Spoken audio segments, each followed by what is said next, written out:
Everyone, welcome back to the Obstetrician's View. Today we are talking about a topic that many pregnant women and families think about constantly during pregnancy. That's vaginal delivery versus cesarean section.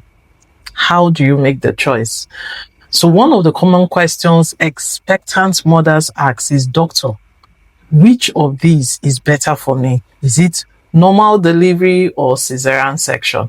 And the truth is, this is not always a simple question, because sometimes vaginal delivery is the safest option. Other times, cesarean section may be life-saving. But sometimes fear meets pressure from family, social media opinions, or previous experiences make the decision very confusing. So in this video, we will discuss what vaginal delivery means, what cesarean section means, what are the advantages and disadvantages of both of them, some medical reasons for cesarean section, some common myths, recovery differences for both, future pregnancy implications, and then how to make the safest choice for yourself and for your baby. So this video is not about shaming any mode of delivery, because a healthy mother and a healthy baby are always the goal of delivery, not the route of delivery. So let's get started. So what is vaginal delivery? Vaginal delivery is the delivery of the baby through the birth canal. Labor usually involves contraction, which is the tightening of the abdomen, more precisely the uterus, that is usually associated with pain. This usually leads to gradual opening of the mouth of the womb, known as cervical dilatation, resulting in delivery of the baby and the placenta. There are different types of vaginal delivery: spontaneous vaginal delivery, when no instrument was used in the process of the delivery, or assisted vaginal delivery, when either a vacuum or a forceps was used in the course of the delivery process. And these may be necessary if the mother gets exhausted in the process of labor, if the labor is prolonged, or the baby needs to be delivered urgently. Vaginal delivery has been the traditional way humans have delivered babies for centuries. However, natural does not always mean safe in every situation. That is why proper antenatal care and hospital delivery are important, so that the right decision can be made when necessary. So what is cesarean section? A cesarean section, also known as a C-section or CS, is a surgical procedure used to deliver the baby through a cut that is made on the abdomen and the uterus, that is the womb. It may be planned, also known as elective. This is scheduled before labor begins, or an emergency cesarean section.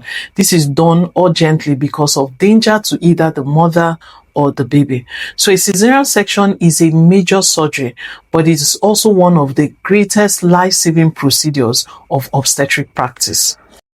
Now let's discuss the benefits of vaginal delivery. One is faster recovery. Most women recover faster after vaginal birth, can walk earlier, eat earlier, return home sooner. Number two is less surgical risks.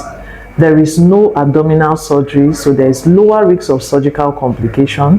There is less risk of anesthesia-related problems. Number three is lower risk of infection compared to surgery.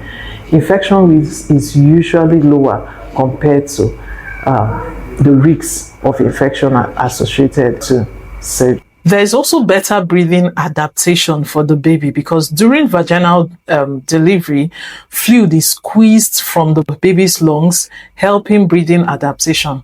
There's early bonding and breastfeeding, because many women soon after vaginal delivery can breastfeed their baby. Shorter hospital stay also, as compared to cesarean section.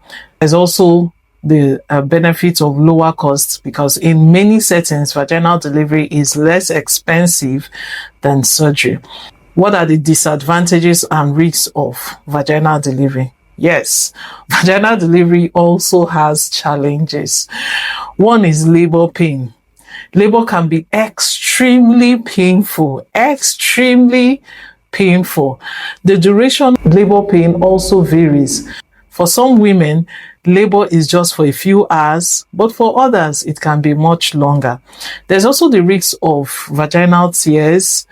Some women will experience perineal tears. Others will have episiotomy, which is usually given by the healthcare providers. There could also be pelvic floor injuries during a vaginal delivery. There may also be pelvic floor problems. Some women may later experience urinary incontinence, which is when there is involuntary leakage of urine from the woman following vaginal delivery. There could be pelvic organ prolapse, where the support of the pelvic floor weakens and there is prolapse of the organs.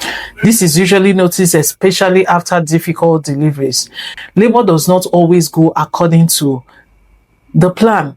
So these are some drawbacks to vaginal delivery.